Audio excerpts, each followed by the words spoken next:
श्री शिव महापुराण प्रथम खंड 15वां अध्याय। सूत जी ने कहा, हे ऋषियों, ब्रह्मा जी के वचन सुनकर नारद जी अत्यंत प्रसन्न हो प्रेम एवं सुख रूपी समुद्र में गोते लगाने लगे। फिर प्रेम पूर्वक इस प्रकार बोले, हे ब्रह्मा जी, आपने जो शिवलोक को सर्वोच्च स्थान देकर उसका वर्णन किया, उसे सुनकर मुझे बहुत प्रसन्नता हुई है, परंतु मेरे मन में एक संदेह उत्पन्न हुआ है। मैंने सुना था कि शिवजी का स्थान कैलाश पर्वत पर है तथा जो शिवपुरी में जाता है उसे कैलाश की प्राप्ति होती है, ना कि किसी अन्य स्थान की। इसलिए आप मुझे यह बताइए कि जो शिवजी कैलाश में निवास करते हैं, क्या वे वही शिवजी हैं जिनका कि आप वर्णन करते हैं, अथवा कोई और है? नारद जी का यह प्रश्न सुनकर ब्रह्मा जी बोले, हे नारद, अब मैं तुम्हें सब हाल विस्तार पूर्वक बताता हूँ।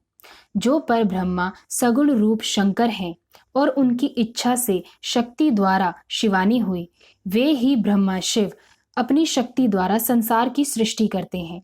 मैं उनके लोक काशी, ब्रह्मपुर तथा आनंदवन का वर्णन कर चुका हूँ। अब अपनी शंका का समाधान सुनो। जब मैं शिवजी की आज्ञा अनुसार सृष्टि उत्पन्न कर चुका था, तब मैंने उन महाप्रभु से प्रार्थना की कि हे प्रभु, अब आप भी सगुण रूप अंगीकार करके आइए। यह सुनकर शिवजी बोले, हे ब्रह्मा, हम नियत समय पर अवश्य ही आएंगे। जिस प्रकार तुम हमारे नाम आदि देखते हो तथा जैसे हम हैं, वह सब अपने अवतार में प्रकट करेंगे। शिवजी यह कहकर अंतर्धान हो गए। इसके पश्चात शिवजी निश्चित समय पर प्रकट होकर मेरी इच्छा की पूर्ति के लिए कैलाश पर्वत पर उपस्थित हुए तथा गौरी जी को अपने से पृथक करके स्वयं कठिन तपस्या करते हुए त्रैलोक्य का पालन करने लगे। अब मैं उस कथा का विस्तार से वर्णन करता हूँ जिस कारण शिवजी कैलाश पर्वत पर आए। जिस कथा का अब मैं वर्णन करता हूँ वह कल्प भेद के कारण दूसरे प्रकार से है, अर्थात मैंने शिवजी की आज्ञा अनुसार संसार को उपजाया और 14 लोक, उपलोक, द्रुपदपुरी एवं कपिला को, जिन्हें देखने से मन प्रसन्न होता है तथा जहाँ काली मृत्यु रूप से बैठी है, प्रकट किया। पापनाशिनी गंगा के तट पर पापों को हरने वाला कपिल मुनि का पवित्र आश्रम था। उसी स्थान पर यज्ञदत्त नाम के एक ब्राह्मण का जन्म हुआ। यज्ञदत्त यज्ञ शास्त्र में बहुत ही योग्य था। उसको वहां के राजा ने बहुत सा धन दिया। वह वाग्मी, शुद्ध हृदय, शीलवान, वेदों में निपुण, परम उपकारी, उदार तथा शिवजी का परम भक्त था। उसकी स्त्री अत्यंत पवित्र, पतिव्रता, गृह कार्य में निपुण तथा अच्छे कार्यों को करने वाली थी। कुछ समय पश्चात उसके एक पुत्र हुआ। उसका नाम उन्होंने गुणनिधि रखा।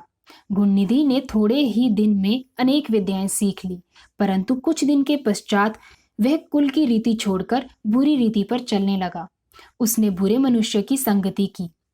उसी के फलस्वरूप उसकी बुद्धि भ्रष्ट हो गई, क्योंकि अच्छे और बुरे कर्मों पर संगति का प्रभाव अवश्य पड़ता है। गुणनिधि उस अज्ञान अवस्था में बुरे लोगों के संपर्क में आया जाया करता था। धीरे धीरे उसके सब धर्म नष्ट होने लगे। वह वेदों के विपरीत कर्म करने लगा। वह बड़ा छली तथा जुआरी हो गया। उसकी माता उसको नित्य भले भले उपदेश करती, परंतु वह पिता के निकट कभी नहीं जाता था।